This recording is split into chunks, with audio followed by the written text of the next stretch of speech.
just keep running away. And the Machina doesn't really do that because it can't no scope. So I guess it's a good weapon to use if you're the kind of sniper who likes to stand and charge. The kind of like passive playstyle where you stand in the same spot, you charge your shot, and then just shoot whatever the first thing that enters your line of sight. It can also penetrate enemies.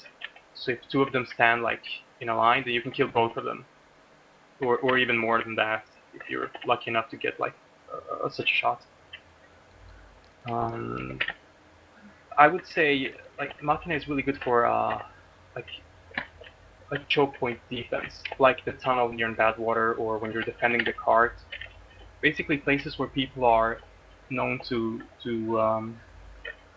move to because they have to push the cart or they have to run through a narrow hallway.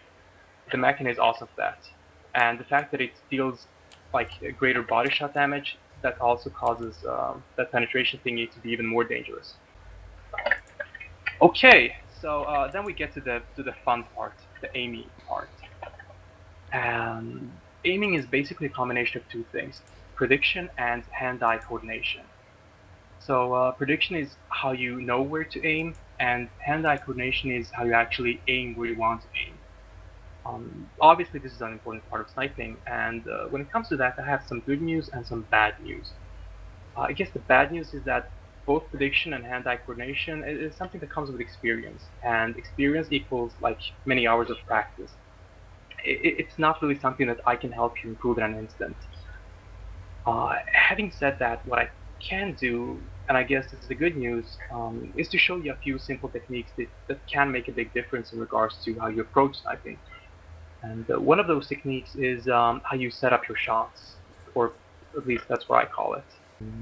Actually, maybe it's easier if everyone goes spec, except for one player on the enemy team. I'll keep on the cart.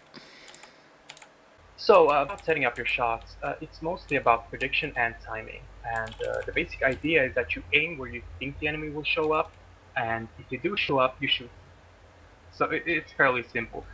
There is a small catch, and that is you have to take your reaction time into account when aiming. Your reaction time is basically the time it takes for you to react to what you're seeing, and that's always going to affect your sniping.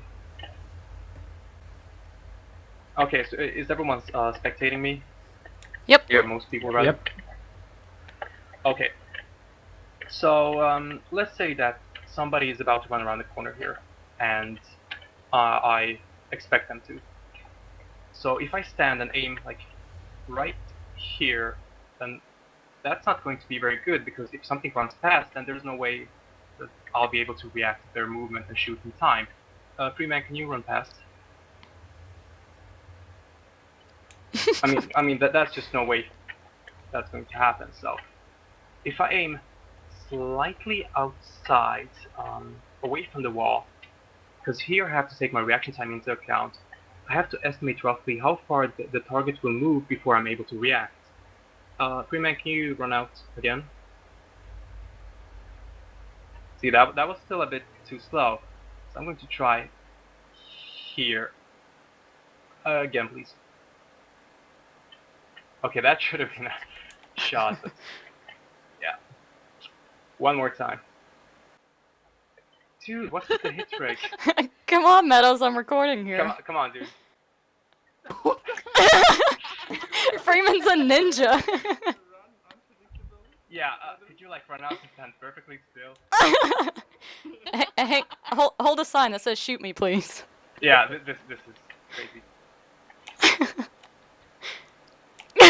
Okay, that worked. Well, that is the general idea. I was. Where is everybody? Spectating. I'm sorry. Yeah, I just got kicked the console for that. Yep. Anyway, the general idea is that you have to aim away from the wall to get enough time to react, but not so much that the enemy can react to you and shoot you. So you want to give them as little time to react as possible. That was a medic. And when you apply this, you'll actually learn to aim at the right spot most of the time, because even if you're like running up here and like looking at this doorway, then I'm not going to aim right here because that again causes the same problem. But if I aim here, then I can react to the enemy that comes around the corner. But what if they if see I'm- your sniper dot on the wall? That's a risk you have to take. Most of the time, it's not going to be a problem. But if you're like really hell bent on staying stealthy, then yeah, you can do it. But in my Can you experience, see me at the moment? yeah, you're standing like in front of me. But if you do aim here, then it's going to be more difficult for you to hit whatever comes around it, comes through the doorway, because you have to like flick. Oops. That was purely accidental, by the way. You have to like flick really quickly in order to hit him.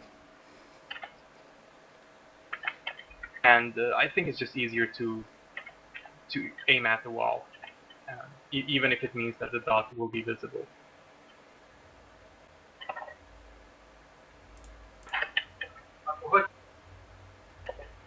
So can everyone go unspec and yeah, go sniper, and we'll meet up at C. Then we come to the most important part of this whole thing, and that is counter-sniping.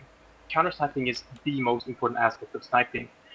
And as I've said before, the sniper is the only long-range class in the game, so that makes it the only class in the game that can instantly kill you, even if it's far away, regardless of which class you're playing. So when you're playing a sniper, then the enemy sniper is going to be your biggest threat. And being able to neutralize that threat is going to make it far easier for you to snipe the other classes. Because, you know, the better you are at killing the enemy snipers, the more time you'll get to kill the other classes. And at the end of the day, it's those other classes that make up most of your kills.